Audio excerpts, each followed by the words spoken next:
Pakistan super league ने या Pakistan cricket board ने रिसेंटली ब्लेसिंग मुजरबानी जिम्बाब्वे का फास्ट बॉलर उस पर 2 साल का बैन लगाया। पता ही होगा आपको, मैंने वीडियो में आपको बताया था। ब्लेसिंग मुजरबानी के ना एजेंट ने एक पब्लिक स्टेटमेंट दी है।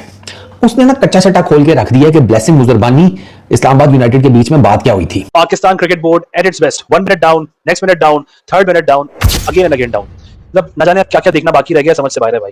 कोई भी आता है उठकर हमें हमारी औकात दिखा के चला जाता है कि पाकिस्तान सुपर लीग की ये हैसियत है और एक्सपोज कर देते हैं खुल के। ब्लेसिंग मुजरबानी आते हैं, वो घंटा बजा के चले गए। प्रोफेशनलिज्म का पी हमारे क्रिकेट बोर्ड में मौजूद नहीं है, हमारी लीग के अंदर मौजूद। पाकिस्तान क्रिकेट बोर्ड हो या इस्लामाबाद यूनाइटेड उनकी टीम थी, उन्होंने जाहिर बात है एजेंट से पूछ के अनाउंसमेंट की थी ना, और आपने इतने दिन तक उसकी कोई तरदीद नहीं की। ये सारे बहाने हैं। जब आपको अच्छी ऑफर हुई तो आप वहां चले गए और आपने सोचा कि क्या होगा, 1 साल का बैन होगा, 2 साल का होगा। कॉन्ट्रैक्ट साइन किया हुआ था उसने इस्लामाबाद से। देखिए कॉन्ट्रैक्ट मुझे ये नहीं पता कि कोई भी साइन करता है नहीं करता, लेकिन आपका एजेंट कंसेंट दे देता है तो इसका मतलब है कि आपने डन कर दिया है। Pakistan cricket board at its best, 1 minute down, next minute down, third minute down, again and again down. मतलब न जाने क्या क्या देखना बाकी रह गया, समझ से बाहर है भाई। कोई भी आता है उठकर हमें हमारी औकात दिखा के चला जाता है कि पाकिस्तान सुपर लीग की ये हैसियत है और एक्सपोज कर देते हैं खुल के। ब्लेसिंग मुजरबानी आते हैं, वो घंटा बजा के चले गए। प्रोफेशनलिज्म का पी हमारे क्रिकेट बोर्ड में मौजूद नहीं है, हमारी लीग के अंदर मौजूद नहीं है। इनकॉम्पिटेंट लोग बैठे हुए हैं, ये मैंने बारहा बताया है। सलमान नसीर जैसे लोग जो सीईओ हैं पीएसएल के, वो पीएसएल को खत्म कर रहे हैं। वो सिर्फ इस चीज को हाइप दिए चले जा रहे हैं। 250 सीआर में टीम बिक गई, 185 करोड़ में टीम बिक गई है, लेकिन क्वालिटी क्या है पीएसएल की, इसका किसी को कुछ नहीं पता। आपने हाइप कैसे बनानी है, आपने एड्स कैसे चलाने, इस पर तो मल्टीपल मेरी वीडियोस मौजूद हैं। पीएसएल शुरू होने से पहले तकरीबन 20 मार्च ऑनवर्ड्स अलग अलग वीडियोस बनाई थी, चैनल ऑलरेडी मौजूद है कि किस तरह ये पीएसएल को डिस्ट्रॉय कर रहे हैं, क्या क्या सॉल्यूशन हो सकते हैं, क्या प्रॉब्लम्स है मैनेजमेंट की, इसके ऊपर बहुत डिस्कस किया है। वही चीज ब्लेसिंग मुजरबानी और उसके एजेंट ने आके बता दी है कि भाई पीएसएल कितना इनकॉम्पिटेंट है या उसकी फ्रेंचाइज कितनी इनकॉम्पिटेंट है। अच्छा, जस्ट फॉर एग्जांपल, मैंने ट्रैवल एजेंसी के साथ एज अ ग्रुप कोऑर्डिनेटर काम करता हुआ आया हूं, तो मैंने ये देखा है कि वो किस तरह चीजों को प्रोफेशनली हैंडल कर रहे होते हैं कि छोटी से छोटी चीज भी हो ना, मेक श्योर कर होते हैं क्लाइंट को बुरा ना लगे। क्लाइंट अगर कोई चीज आपसे खरीद रहा है या आप सर्विस दे रहे हो तो बेस्ट पॉसिबल सर्विस दो। ये एक मिसाल है कि कंपनी भी किस लेवल पे काम कर रही होती है प्रोफेशनली, कि वो चीजों को प्रॉपर्ली मैनेज करके चल रहे हो। जब आप अपने काम के साथ लॉयल होते हो ना, तभी दूसरा बंदा आपकी इज्जत करता है। जब आप मेक श्योर करते हो कि आप 100% अपनी सर्विस प्रोवाइड कर रहे हैं। अब ट्रैवल एजेंसी ऑब्वियसली 1000 बंदा ट्रैवल कर रहा है, अब दूसरे मुल्क में जा रहे हैं तो लैंग्वेज बैरियर्स भी होंगे, उस तरह के चैलेंजेस भी आते हैं। अब 1000 लोग हैं तो 1000 लोगों का मतलब ये है कि भाई 1000 सवाल होंगे, 1000 दिमाग होंगे, अलग अलग माइंडसेट के लोग होंगे, उन सबको एक पेज पे लेके चलना। वो भी पीक सीजन हो, हज जैसा सीजन हो, उसमें 600-700 लोग ओवरसीज होंगे, 400 450 लोग लोकली आ रहे होंगे। इन सबको एक पेज पे लेके चलना प्रोफेशनली, प्रॉपर एक प्लानिंग के तहत, ये एक अलग टास्क होता है भाई। और उसको प्रोफेशनली किस तरह से हैंडल करना है, ये वहां से मैंने सीखना शुरू किया था कि किस लेवल पे, बेस लेवल से काम हो रहा होता है। वो तो चलो एक ट्रैवल हो गया। यहाँ पे लोकली कोई ट्रेडिंग सेशंस हो रहे हैं, अगर 400-500 लोगों के, तो उसमें भी छोटी से छोटी चीज, अगर कोई बैंक्वेट बुक किया है तो उसमें एसएमडीज लग रही हैं, स्पीकर्स लग रहे हैं, साउंड सिस्टम है। अगर ओवरसीज के लिए कोई लाइव सेशन हो रहा है यूट्यूब पे या जूम पे, तो उनको प्रॉपर बैकग्राउंड नजर आ रहा हो, बैकग्राउंड क्वालिटी सही हो, साउंड क्वालिटी सही हो, कोई चीज खराब ना हो, डिस्टर्बेंस ना हो रही हो, अपनी तरफ से 200% देना है। तो ये छोटी छोटी चीजें होती हैं। मैं सिर्फ इसलिए बता रहा हूँ कि एग्जांपल देने के लिए, एक कंपनी भी किस लेवल पे प्रोफेशनली चीजों को हैंडल कर रही होती है। तो पीसीबी तो इटसेल्फ इतना बड़ा इदारा है जिसमें इतने लोग काम कर रहे हैं, पढ़े लिखे लोग भी होंगे, लेकिन प्रॉब्लम क्या है, इनकॉम्पिटेंट तबका बैठा हुआ है भाई। इतने लोग बैठे हुए लेकिन वो पीसीबी को चला ही नहीं पा रहा है। हर दिन पीसीबी गिरता चला जा रहा है, सिर्फ एक्सपोज हो रहा है। कोई प्लेयर आके एक्सपोज कर देता है, कोई मैनेजमेंट आके एक्सपोज कर देती है। ये एक रूटीन बन गया है रोजाना का कि कोई भी आएगा वो पीसीबी को एक्सपोज कर चला जाएगा। हुआ यही था, ब्लेसिंग मुजरबानी जो है वो पीएसएल से विड्रॉ करके आईपीएल में चले गए थे, इस्लामाबाद यूनाइटेड के लिए सेलेक्ट हुए थे, बाद में वो केकेआर में चले गए। सबने कहा जी बैन कर दो, बैन कर दो। कई प्लेयर्स गए, शनाका गया, उसके अलावा कॉर्बिन बॉश चला गया था लास्ट ईयर, और भी बहुत सारे प्लेयर्स, स्पेंसर जॉनसन ने फर्स्ट सीजन देकर अपना विड्रॉ कर लिया, लेकिन किसी के ऊपर बैन नहीं लगाया। बैन तभी लगाया जिस बोर्ड के ऊपर जोर चला सकते थे। जिम्बाब्वे पे जोर लग सकता था, लगा दिया, बाकियों से फट रही थी, उनको किसी को बैन नहीं किया, सिर्फ मुजरबानी को बैन किया। उसने भी आकर खोल के रख दी कि भाई तुम लोग की क्या औकात है। हुआ ये था भाई, 13-14 फरवरी को इस्लामाबाद यूनाइटेड ने अपने सोशल मीडिया पे अनाउंस कर दिया कि मुजरबानी को उन्होंने ऑक्शन में उठा लिया है। 27 फरवरी तक कोई एग्रीमेंट, कोई कॉन्ट्रैक्ट मुजरबानी की टीम तक पहुंचा नहीं। उसके बाद फिर केकेआर से ऑफर आती है, वो केकेआर की डील को एक्सेप्ट कर लेते हैं और आगे वहां पे चले जाते हैं। जो कि ऑब्वियसली बात है, अगर कॉन्ट्रैक्ट किसी का नहीं आएगा तो वो बीच में तो नहीं खड़ा रहेगा कि भाई यहाँ पे भी मना कर दूं और वहां से भी कुछ ना मिला तो कहां का रहूंगा भाई, कहीं का नहीं रहूंगा। उन्होंने वो चीज जो उनके लिए बेहतर थी उन्होंने एक्सेप्ट कर ली। याद रहे, ये बहुत बड़ी बात है। अगर कोई प्लेयर या उसका एजेंट अगर एक क्रिकेट बोर्ड और एक पूरी सुपर लीग और फ्रेंचाइज के बारे में ओपनली ये बात कह रहा है ना कि आप किसी भी कॉन्ट्रैक्ट को ब्रीच नहीं कर सकते जब तक कि वो कॉन्ट्रैक्ट आपको रिसीव ना हुआ, ये बहुत बड़ी बात है। बोल्ड लेटर्स में लिखा है। पाकिस्तान सुपर लीग ने या पाकिस्तान क्रिकेट बोर्ड ने रिसेंटली ब्लेसिंग मुजरबानी जिम्बाब्वे का फास्ट बॉलर उस पर 2 साल का बैन लगाया। पता ही होगा आपको, मैंने वीडियो में आपको बताया था। ब्लेसिंग मुजरबानी के ना एजेंट ने एक पब्लिक स्टेटमेंट दी है। उसने ना कच्चा सट्टा खोल के रख दिया कि ब्लेसिंग मुजरबानी इस्लामाबाद यूनाइटेड के बीच में बात क्या हुई थी। ये नवा कांड है आपकी लीग का। मैं तो तभी कहता हूं इसका नाम केपीएल रख दो, ठीक है ना, मतलब कांड प्रीमियर लीग। ये पाकिस्तान सुपर लीग क्या है, कांड सुपर लीग कर दो, कट्टा सुपर लीग कर दो, कंट्रोवर्सी सुपर लीग कर दो, कोई इस तरह का नाम रख लो इसका। न्यू एरा में हम दाखिल हुए हैं भाई साहब। कंट्रोवर्सी पे कंट्रोवर्सी है तो ये निकल है चौधरी तुसी लत टुट गई है, तुसी गए डॉक्टर को, डॉक्टर साहब मेरी लत टुट गई है, डॉक्टर ने हथौड़ा कढ़िया, हाथ रखो जी जरा टेबल पे, दड़ल मार के थोड़ा हाथ भी तोड़ देता। अच्छा जी क्यों जी डॉक्टर साहब? डॉक्टर साहब अब मुझे मजा आएगा आपका इलाज करने में। एक हड्डी टूटी मजा नहीं आया, दो टूटियां ने ना हूं जरा स्वाद आएगा इलाज करने का। अच्छा डॉक्टर साहब इलाज क्या करेंगे, वो मैं सोचूंगा अभी मैंने क्या करना है। तो डॉक्टर साहब तब तक हम क्या करें, आप ये तकलीफ से है, क्योंकि जिंदगी का मजा या तो खट्टे में है या तकलीफ में है। ये हमारे साथ ये हो रहा है पाकिस्तान क्रिकेट फैंस के साथ। और उसने यार भिगो भिगो के जूतियां मारी हैं ब्लेसिंग मुजरबानी के एजेंट ने। ये उसकी तरह स्टेटमेंट सुनना, टाइटल है statement with regards to our client Blessing Muzarabani. ये साइड कहता है जी कि वी हैव रिमेन्ड, हम चुप करके बैठे रहे 6 हफ्ते तक, ठीक है, क्योंकि हम नहीं चाहते थे कि हम अपनी तरफ से कोई जिसे कहते हैं पाकिस्तान सुपर लीग के लिए या पाकिस्तान क्रिकेट बोर्ड के लिए मजीद किसी रुसवाई का सबब बने। ऐसा नहीं कहा कि हम रुसवाई का सबब बने, मजीद रुसवाई का, एनी मोर का वर्ड यूज किया है। यानी कि पहले ही आपने 10 कट्टे खुले हुए हैं, तो हम नहीं चाहते थे कि 11वां कट्टा हम आपके लिए खोल दें। हमने कहा चलो यार इज्जत रहने दो इनकी, लेकिन उस साइड के यार अब आप इस मैच पर हमें ले आए हैं कि हमें मुंह खोलना पड़ गया। इस तक कंबल खिंच पाओगे।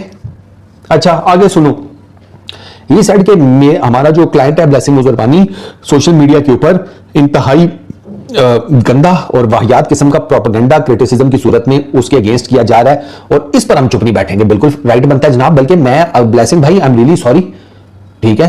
अगर if I have done you feel anything wrong,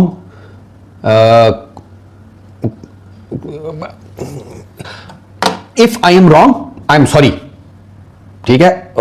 I didn't mean to hurt you, though I wasn't disrespectful, if I am not mistaken I wasn't disrespectful, I just covered your whole story, so apologies from my side। आगे चलते हैं, क्योंकि पाकिस्तानी माफी शाफी नहीं ऐसी मांगते, ऐसी कहते हैं कि साड़ी तो गलती नहीं सी, ठीक है ना, और दूजा दे कसूर सी। अच्छा खैर, तो वो ये कहता है जी कि ब्लेसिंग मुजरबानी अपने फैन से बहुत ज्यादा प्यार करता है, जहां पर भी वो जाता है वो पब्लिक के साथ इंगेज करता है, ठीक है। और ये जो बंदा है ब्लेसिंग मुजरबानी, जायंट, ठीक है, इसको हमने वर्ल्ड क्लास क्रिकेटर के तौर पर मैच्योर होते हुए देखा है, एक बेहतरीन इंसान के हवाले से मैच्योर होते हुए देखा है। बट ये जो सो कॉल्ड क्रिकेट फैंस हैं जो उसके सोशल मीडिया के डीएम्स में उसको नफरत भेज रहे हैं, उसको गालियां शालियां दे रहे हैं, सारा कुछ, तो उनको एजेंट ने कहा है ब्लेसिंग मुजरबानी के कि तुसी इंसान ही नहीं हो सालियो, ठीक है, तो तुसी बुज़दिल हो, आप बुज़दिल हैं, आप इंसान नहीं है। पाकिस्तान क्रिकेट बोर्ड हो या इस्लामाबाद यूनाइटेड उनकी टीम थी, उन्होंने जाहिर बात है एजेंट से पूछ के अनाउंसमेंट की थी ना, और आपने इतने दिन तक उसकी कोई तरदीद नहीं की। ये सारे बहाने हैं। जब आपको अच्छी ऑफर हुई तो आप वहां चले गए और आपने सोचा कि क्या होगा, 1 साल का बैन होगा, 2 साल का होगा। कॉन्ट्रैक्ट साइन किया हुआ था उसने इस्लामाबाद से। देखिए कॉन्ट्रैक्ट मुझे ये नहीं पता कि कोई भी साइन करता है नहीं करता, लेकिन आपका एजेंट कंसेंट दे देता है तो इसका मतलब है कि आपने डन कर दिया है। कोई ना कोई इस तरह का एक प्रोसेस होता है जिसमें कंसेंट लिया जाता है, उसका रिप्लाई कह लें, ईमेल कह लें। आपने एक और चीज नोट की कि शनाका के आज उसमें क्या लिखा हुआ है, शनाका भी अजीब बातें कर रहे हो, पाकिस्तान क्रिकेट बोर्ड ने उनको 1 साल का बैन करके छोड़ दिया। हाँ ये जरूर है कि अगला पीएसएल वो नहीं खेल सकेंगे, लेकिन तभी उसमें लिखा हुआ है कि शनाका ने कहा जी जब मैंने छोड़ी थी पीएसएल तो मेरा कोई इरादा नहीं था मैं कोई और लीग खेलूं। मतलब यार बेवकूफ बनाते हैं हमें यार। आप मुझे बताएं कि कोई ऐसे छोड़ता है, कोई इतना अच्छा कॉन्ट्रैक्ट, लाखों डॉलर आपको मिल रहे हो, आप ऐसे छोड़ते हो और आप बेवकूफ समझते हैं। मेरे ख्याल में पाकिस्तान क्रिकेट बोर्ड को इससे भी सख्त सजा देनी चाहिए दोनों को, ताकि आप इतनी सख्त सजा दें तनवीर कि आप, याद है ना वो जेम्स फॉकनर था, उसने अजीबोगरीब हरकतें की थी तो उसको बैन ही कर दिया आपने। ये मुझे लगता है 1-2 साल नहीं, कम से कम 3 साल का बैन हो। पता है क्यों? कि अगर 1 साल आईपीएल में खेला नहीं खेला तो आपको कम से कम ये होगा यार 3 साल तक बैन रहूंगा, वरना भी ये ड्रामे चलते रहेंगे। और दूसरा ये कि जो भी वहां से रिप्लाई आया है मुजरबानी का, आप देखो तो वो कितने दिनों बाद आया है। इतने दिन क्या सोच रहे थे आप? मतलब आपने जब छोड़ी तब भी आपके पास ये बयान होना चाहिए था, आपको बैन हुए भी कुछ दिन हो चुके हैं। तो मुझे तो ये सारा ना उनका कहते हैं ना वो किसी और के हाथों में खेल रहे हैं। आप समझ रहे हैं जब वहां पे कॉन्ट्रैक्ट मिल गया तो अब तो वही दुनिया नजर आ रही है ना। यहाँ तो फिर अब जो है ना वो मुझे आता है कि एक और चीज आती है मुजरबानी, तो खैर जाहिर बात है कि जिम्बाब्वे कहते हैं कि श्रीलंका क्रिकेट मसला पता क्या है? देखिए बात ये है कि अगर हम इसी तरीके से ही देखें, हम अगर इसी तरीके से लड़कों पे बैन लगाते रहेंगे, जो कि सही है, चले जी रूल्स के खिलाफ की बात है, ठीक है ना, अगर हम बैन लगाते रहेंगे और पीएसएल और आईपीएल एक साथ होता रहेगा तो फिर हमारे पास प्लेयर्स कैसे आएंगे? समझने की जरूरत है ना। ये तो क्रिकेट बोर्ड को खुद सोचना है ना। क्रिकेट बोर्ड वो तो आपने मैंने बात की थी ना कि अब 2 साल मजबूरी थी आपकी कि आईसीसी इवेंट था और एसीसी इवेंट था, जिसकी वजह से आपको विंडो हॉकी करनी पड़ी।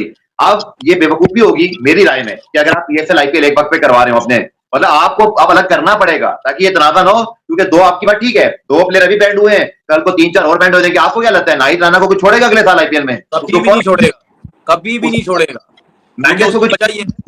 बिल्कुल कभी भी नहीं छोड़ेगा। अब वो जिस लेवल की बॉलिंग कर रहा है, जिस तरह कर रहा है, नाहिद राणा को कभी भी नहीं छोड़ेगा। मुझे तो डर लग रहा है चैपमैन वगैरह भी चलेंगे, चले ना जाइए। हार्डी वगैरह जो है पेशावर जलमी से खेल रहे हैं, ये भी जो है वो जा सकते हैं। यार ये जैसन रॉय वो है, रायले रूसो बोलो, इनकी क्रिकेट खत्म होगी, इनको किसी ने नहीं पूछना, ठीक है ना। तो ये सब जो है वो जा सकते हैं। तो देखिए आईपीएल जो हो रही, उन्होंने थोड़ी सोचना कि हम पीएसएल से अलहदा हो जाएं, क्योंकि वो तो बहुत पैसा देते हैं, वो अपने हिसाब से जो उनका टाइम है उसी पे करेंगे। लेकिन अब हमें सोचना क्या हम ऐसा विंडो निकाल सकते हैं, वरना तो हम हर दफा यही करेंगे, कोई कॉन्ट्रैक्ट जो है वो साइन कर रहा है वो चला जाएगा, इस तरह जो है वो कोई ना कोई गायब हो जाएगा, तो क्या करेंगे फिर। हमारे को अपनी पॉलिसियों पे, अपनी चीजों पे जो है वो सोचने की जरूरत है। दोस्तों क्या आपको पता है कि पाकिस्तान क्रिकेट बोर्ड आजकल मजाक बन चुका है। एक प्लेयर को कॉन्ट्रैक्ट तक भेजना नहीं आता इनको। जब वो आईपीएल खेलने चला गया तो उस पर 2 साल का बैन लगा दिया। जिम्बाब्वे के ब्लेसिंग मुजाबनी ने पीसीबी को गोवाड़ियानी डरपोक कह दिया, यहां तक कह दिया है, उनकी असली औकात दिखा दिया है।